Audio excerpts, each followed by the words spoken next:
Iran কখনো পরমাণু অস্ত্র তৈরির চেষ্টা করেনি এবং ভবিষ্যতেও তেমন কোনো পরিকল্পনা তাদের নেই, এমনটাই জানিয়েছেন দেশটির পররাষ্ট্র মন্ত্রণালয়ের মুখপাত্র ইসমাইল বাগাই। ৩০ মার্চ তেহরানে এক সংবাদ সম্মেলনে এই মন্তব্য করেন তিনি। ১৯৭০ সালে কার্যকর হওয়া এই আন্তর্জাতিক চুক্তির মূল লক্ষ্য হল পরমাণু অস্ত্রের বিস্তার রোধ করা। তবে এই চুক্তিতে সদস্য দেশগুলোকে শান্তিপূর্ণ কাজে ব্যবহারের জন্য পরমাণু শক্তি নিয়ে গবেষণা ও উন্নয়নের অধিকার দেয়া হয়েছে।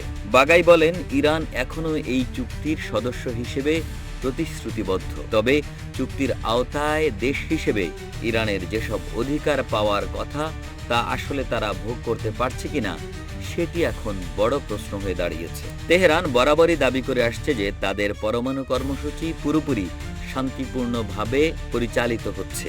তবে যুক্তরাষ্ট্র দীর্ঘদিন ধরেই ইরানের এই দাবির বিরোধিতা করে আসছে এবং তেহরানের বিরুদ্ধে পরমাণু অস্ত্র তৈরির গোপন চেষ্টার অভিযোগ তুলে আসছে।